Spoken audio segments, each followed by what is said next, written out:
Hello అండి, నమస్తే. ఈరోజు మేతి పన్నీర్ ఎలా ప్రిపేర్ చేసుకోవాలో చూపిస్తున్నాను. అస్సలు చేదు ఉండదు. అలానే ఇందులో టమాటా ప్యూరీ కానీ పెరుగు కానీ ఏమీ వేయట్లేను. సింపుల్గా ప్రిపేర్ చేసి చూపిస్తున్నాను. చిక్కటి గ్రేవీతో టేస్ట్ మాత్రం అదిరిపోతుంది. ఇప్పుడు ఎలా ప్రిపేర్ చేసుకోవాలో చూద్దాము. మరుగుతున్న నీళ్ళలో పన్నీర్ ముక్కలు వేసి 2-3 నిమిషాల పాటు మరిగించుకొని స్టవ్ ఆఫ్ చేసుకోండి. 1 లీటర్ పాలకి ఎంత పన్నీర్ అయితే వస్తుందో అంత పన్నీర్ తీసుకున్నాను నేను. పన్నీర్ని నీళ్ళలో ఇలా బాయిల్ చేసుకోవడం వల్ల సాఫ్ట్గా స్పంజీగా అవుతుంది. ఇప్పుడు స్టవ్ ఆఫ్ చేసుకొని ఈ పన్నీర్ని ప్లేట్లోకి తీసి పెట్టుకోండి. ఇప్పుడు స్టవ్ మీద పాత్ర పెట్టి బాగా వేడెక్కిన తర్వాత నీళ్లు చిలకరించండి. ఇలా నీళ్లు చిలకరించడం వల్ల అడుగు అనేది మాడకుండా ఉంటుంది. 1 టేబుల్ స్పూన్ దాకా ఆయిల్ వేసి వేడెక్కిన తర్వాత 1/2 టీ స్పూన్ ధనియాల పొడి, 1/2 టీ స్పూన్ కారం, కొంచెం ఉప్పు, పసుపు వేసి వేపుకోవాలి. ఇప్పుడు ఇందులోకి పన్నీర్ ముక్కలు వేసి రోస్ట్ చేసుకోండి. లైట్గా గోల్డెన్ కలర్లోకి చేంజ్ అయిన తర్వాత ఈ పన్నీర్ పీసెస్ని ఒక ప్లేట్లోకి తీసి పెట్టుకోవాలి. మంటని పూర్తిగా తగ్గించి వేపుకుంటే పన్నీర్ ముక్కలన్నీ కూడా సమానంగా వేగుతాయి. అలాగే అడుగు అంటకుండా ఉంటుంది. ఇప్పుడు ఇదే పాత్రలోకి 2 టేబుల్ స్పూన్స్ దాకా ఆయిల్ వేసి వేడెక్కిన తర్వాత జీలకర్ర, ఆవాలు, సన్నగా తరిగి పెట్టుకున్న ఉల్లిపాయ ముక్కలు వేసుకోండి. ఈ ఉల్లిపాయ ముక్కలు ఎంత సన్నగా వీలైతే అంత సన్నగా తరిగి వేసుకుంటే గ్రేవీ అనేది చిక్కగా ఉంటుంది. 3 మీడియం సైజు ఉల్లిగడ్డల్ని తీసుకున్నాను నేను. బాగా మగ్గనివ్వండి. బాగా మగ్గిన తర్వాత సన్నగా తరిగిన పుదీనా, కరివేపాకు, అల్లం వెల్లుల్లి ముద్ద, 1/2 టీ స్పూన్ దాకా ధనియాల పొడి వేసి రోస్ట్ చేసుకోవాలి. అల్లం వెల్లుల్లి ముద్ద పచ్చివాసన లేకుండా రోస్ట్ చేసుకోండి. జస్ట్ 1 మినిట్ పాటు రోస్ట్ చేసుకుంటే సరిపోతుంది. ఇప్పుడు మెంతికూరని వేసి రోస్ట్ చేసుకోవాలి. మధ్య మధ్యలో ఉప్పు చల్లుకుంటూ మూత పెట్టకుండా ఉడికించుకుంటే చేదు అనేది అస్సలు ఉండదు. 1 లేదా 2 నిమిషాలకి మధ్య మధ్యలో ఉప్పు చల్లుకుంటూ ఉండండి.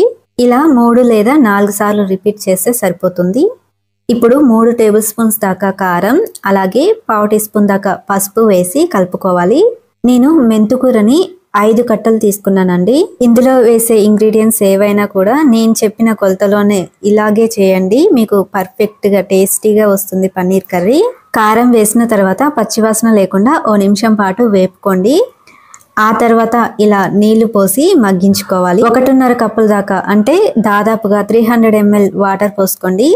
ఈ స్టేజ్లో కూడా కొంచెం ఉప్పు చల్లి కలిపి 1 నిమిషం పాటు మగ్గించాలి. 1 నిమిషం గడిచిన తర్వాత అంటే ఎసరు అనేది పూర్తిగా గుంజకూడదు. ఈ స్టేజ్లో పన్నీర్ ముక్కలు వేసుకొని మూత పెట్టి గ్రేవీ అనేది బాగా చిక్కబడేంత వరకు మగ్గించండి. నేను ఇంతసేపు కూడా మూత పెట్టకుండానే మెంతికూరని రోస్ట్ చేసుకున్నాను. ఈ స్టేజ్లోనే మీరు మూత పెట్టి మగ్గించుకోవాలి.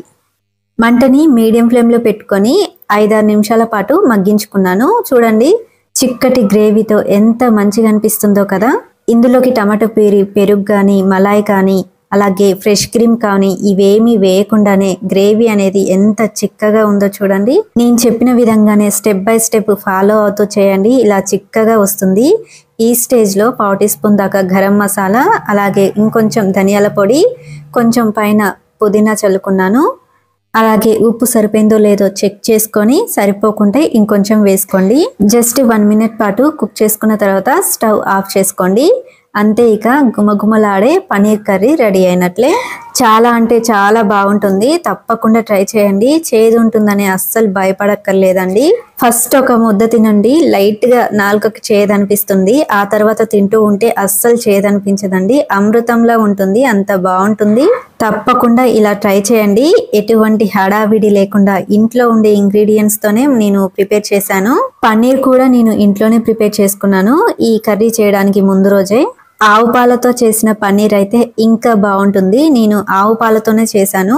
మీకు దొరకకపోతే నార్మల్ పాలైనా యూజ్ చేయొచ్చు. అంతే ఫ్రెండ్స్, మీరు ట్రై చేసిన తర్వాత ఎలా వచ్చిందనేది మాకు కామెంట్ ద్వారా తెలియచేయండి. మీకు నచ్చితే ఈ వీడియోని లైక్ చేసి మా ఈ ఛానల్ని సబ్స్క్రైబ్ చేయండి. రెగ్యులర్గా ఫాలో అవుతూ ఉండండి. ఇంకా ఏమైనా డౌట్స్ ఉంటే కామెంట్ చేయండి, తప్పకుండా రిప్లై ఇస్తాను. ఇంతవరకు కూడా ఓపిక్గా స్కిప్ చేయకుండా చూసినందుకు మీ అందరికీ కూడా థ్యాంక్ యూ వెరీ మచ్.